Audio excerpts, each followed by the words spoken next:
Well, thank you very much, everybody. What a beautiful day, as it turns out. It's just perfect. We'd rather have this than the heat. It's just beautiful. It's always beautiful being here. My 5th time, and it never changes. Vice President Vance, Secretary Hegseth, Chairman Kaine, members of the Cabinet, members of the United States Armed Forces, veterans, and fellow citizens. Today, here at Arlington, a very special place that held burial grounds, battlefields across the country. And around the world, we unite in solemn observance. With reverent hearts, we honor those who fell so that our republic might stand, those who died so that our nation could live, those who gave up their sacred light on earth so that the sublime light of American freedom would shine forever and ever. This Memorial Day, we salute them, we exalt them, and we thank them for all that we have and for all that they gave. They gave everything. God bless our fallen heroes. We're joined today by some of those they left behind, our incredible Gold Star families, incredible people. To every person here and across America who holds tight to the memory of a warrior taken from them, we will never, ever forget the ones you loved. Gold Star family members, please stand. Receive our thanks, please. Thank you.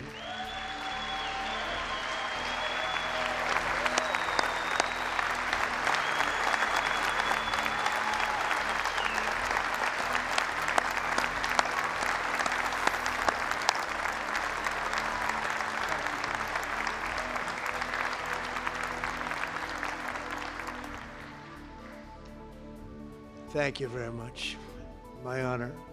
Less than 6 weeks from now, our nation will reach a historic milestone, 250 years of majestic American independence, something.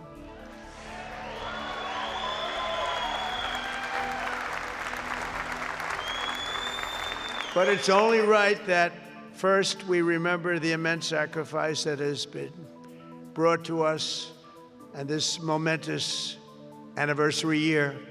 That's what it is. It's a momentous year.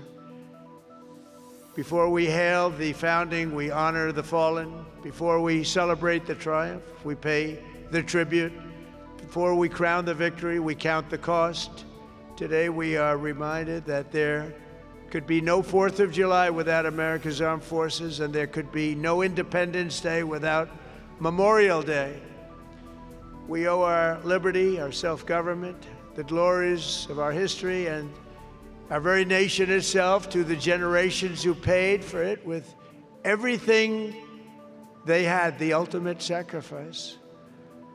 The first Americans to give their lives in battle fell on April 1775, when 8 patriots were cut down by redcoats. Those guns, they were shot on Lexington Green. They had answered the call to muster against a force 5 times their strength. They said at the time, the greatest in the world, in defense of their cherished rights and their cherished liberty. As the British approached to Massachusetts, militiamen summoned destiny itself, saying, if they mean to have a war, let it begin right here.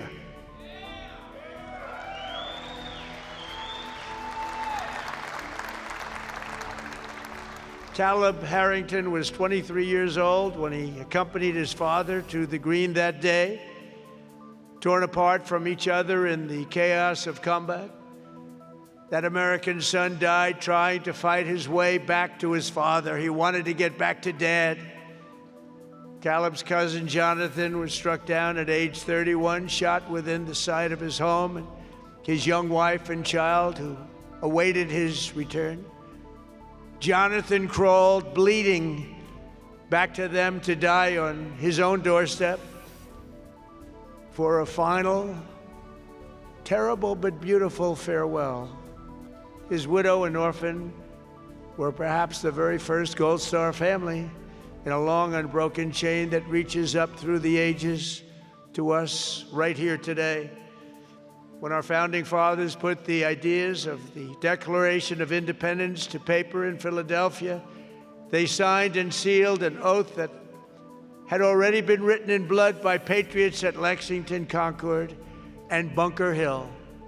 Their sacrifice birthed the most incredible and exceptional nation in all of history. And our nation is doing better today than it's ever done before. Right?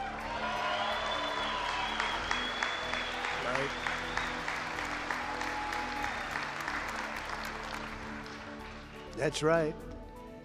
The cause of independence exploded from that part of the American soul that will not be tamed, that will never be conquered, that will rather face death than to live as slaves to the arbitrary will of another. This is the unyielding spirit that has always set Americans apart and driven generations of American warriors into battle, their chests beating with the cry that says, "We will govern ourselves. We will control our destiny. We will bow to no one but the righteous God who made us and who gave us our rights and blessed this land of free and the bravest of the brave." 10 days into the legendary Battle of the Bulge in World War II, Lieutenant Colonel Keith Ware led 11 men and a tank against entrenched German positions, the toughest positions anywhere in the world. Half the patrol, including Ware himself, were soon wounded, yet still he killed 5 enemy riflemen, demolished 3 German machine gun nests, forced a 4th to surrender, and captured the hill. For his heroism, he received the Congressional Medal of Honor. Unlike most drafted soldiers, Ware stayed in the Army and rose to the rank of general, a highly respected general. In Vietnam, as commander of the 1st Infantry, the Big Red One, they called it. That's very nice. He led from the front, and in 1968, that's where he was shot down, surveying enemy positions for the famous assault on Hill 222. Known as the Fighting General, he's buried here in Arlington, and with us is his grandson and namesake, Staff Sergeant Keith Ware, an Air Force veteran. Keith, where are you, Keith? Where are you, Keith? Hi, Keith.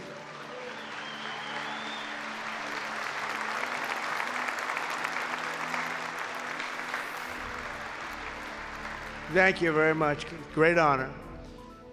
We're also honored to be joined by a man who, like General Ware, is a veteran of the largest battle in U.S. Army history, the Battle of the Bulge.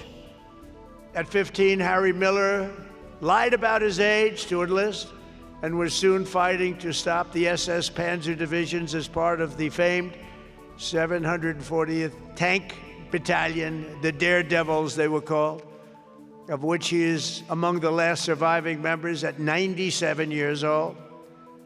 Within 6 months after the battle, Harry's unit lost 42 comrades. He's remembering them today. Sergeant Miller, it is a true honor to have you with us. Sergeant Miller.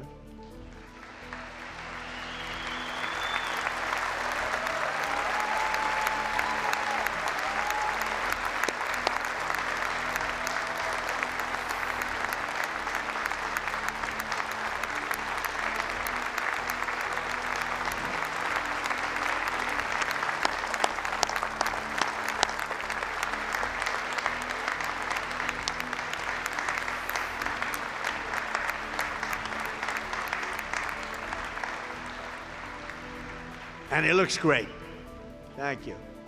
Many of the greatest men of that generation followed along an epic path from World War II to Korea and to Vietnam. Major Charles Kelly was the father of aggressive dust-off helicopter flying that made Army medical evacuation pilots among the most fearless in Vietnam, the greatest helicopter pilots, they say, that ever lived. Like Sergeant Miller, Charles enlisted to serve in World War II at age 15. He was wounded at the Battle of Aachen and went on to fight in Korea. But flying helicopter ambulances in Vietnam is what etched his name into history. Since I have been here, he wrote in 1964, we have evacuated 1,800 casualties, and in the last 3 months, we've flown 242 hours at night. No other unit can match this, and they flew the most dangerous routes probably in the history of warfare. 2 weeks later, under brutal enemy fire, Kelly refused to withdraw until he had loaded the wounded aboard. As he prepared for takeoff, an enemy bullet pierced his heart. Yet Charles Kelly's heroic life-saving style lived on. His comrades and command passed on to Captain Patrick Henry Brady, and 4 years later, Brady piloted 3 damaged helicopters in turn to evacuate an incredible 51 wounded warriors under intense fire like no one has seen up till that point. For this, he received also the Congressional Medal of Honor. General Brady is with us at 89 years old as we salute his fallen mentor, Charles Kelly. Thank you very much. Thank you for being here.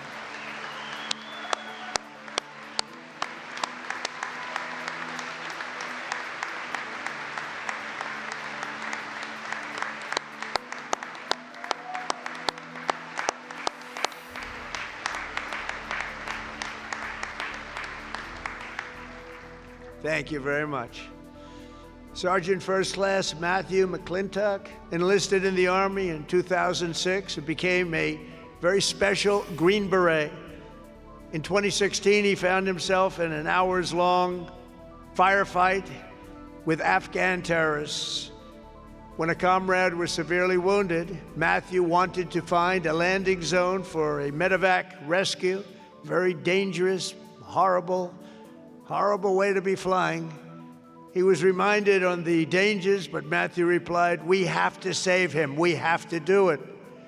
Running out in the face of mortars and rocket-propelled grenades, he went to work, but was soon gravely wounded. He was hit from every possible angle. Matthew fell that day, but the soldier he gave his life to save survived and thrived, and Matthew was awarded the Silver Star.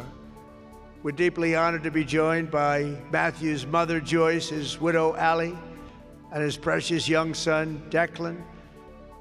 Here to remember Matthew at his grave in Section 60, 10 years later. So Joyce and Allie and Declan, we salute Sergeant Matthew McClintock as an American hero, please. Thank you.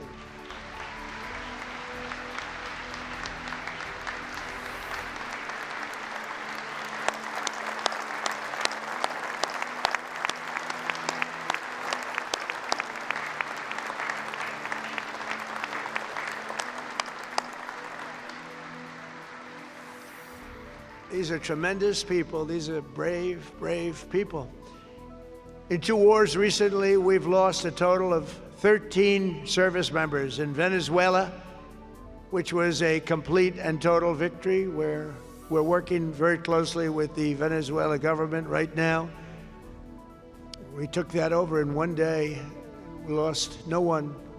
In Operation Epic Fury, we lost 13 wonderful souls, wonderful, special people. These incredible men and women gave their lives to ensure that the world's #1 state sponsor of terror will never have a nuclear weapon. Oh, and they won't. They will never have a nuclear weapon. I'm sure you know that.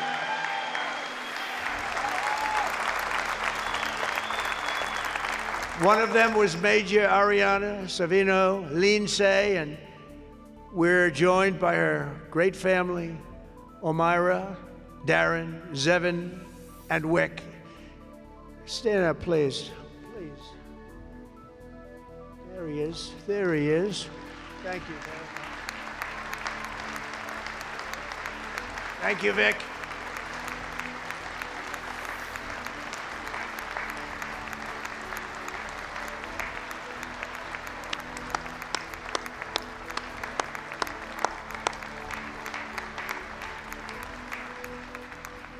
Thank you very much.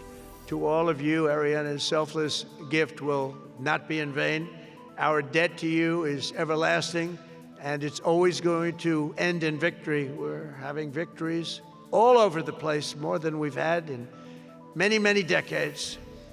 Scripture tells us, precious is the sight of the Lord, is the death of his faithful servants.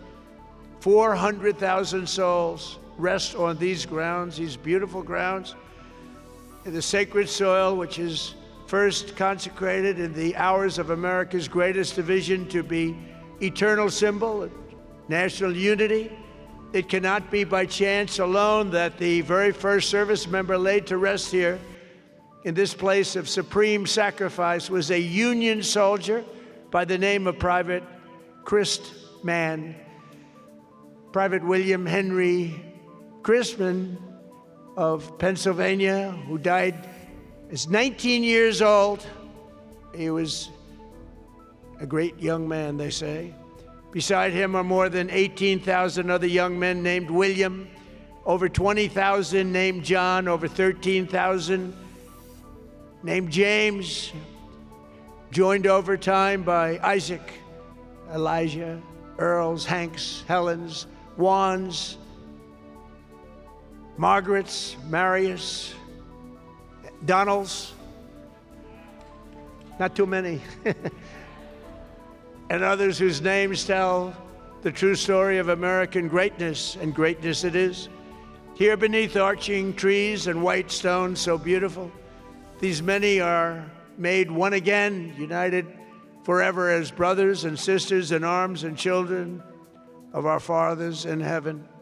From coast to coast, from proud cities to humble towns, and from heartland fields, from every race and religion, they came because they could not bear the thought that the nation they loved so much might ask for heroes and hear no answer. But they answered, and they answered very, very loudly at Ticonderoga and San Juan Hill, at Manila Bay and Midway, at Point du Hoc and Busan. The courage of the American warrior has forged a path through every sea and every place that's marked a trail to every corner on the earth. In 250 years, America's heroes have saved more lives, freed more captives, accomplished more good, and spread more hope than any other people at any time in the history of the world. Whole nations, no liberty today. Entire generations, no freedom. Billions and billions of people have been delivered from poverty, tyranny, and oppression because of the sacrifices we honor this day.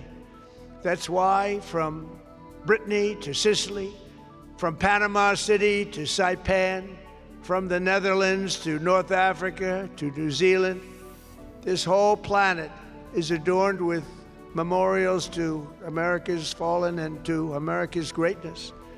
To their courage, carved in marble and engraved in the hearts of all of mankind, we will never forget you. From 1776 to 2026, America has always stood as a great and moral cause. Our warriors are no mere mercenaries. They are guardian angels who stride across the battlefields of history and stand watch over the highest and most beautiful plains the human spirit has ever seen, holding the line between liberty and tyranny, between civilization and barbarism, between good and evil.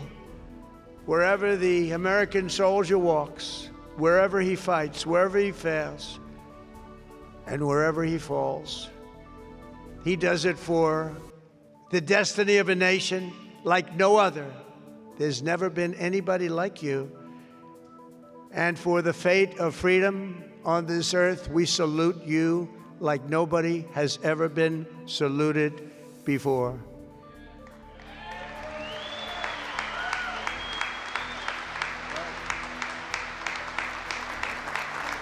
By their deaths, those who have gone before us in battle have redeemed the promise of our founding for each future generation. They've not just made the ultimate sacrifice, they've offered the ultimate proof that we Americans do indeed love liberty. We do cherish the self-government given to us by our forefathers. We do believe with all our souls in the mission that God has given to America.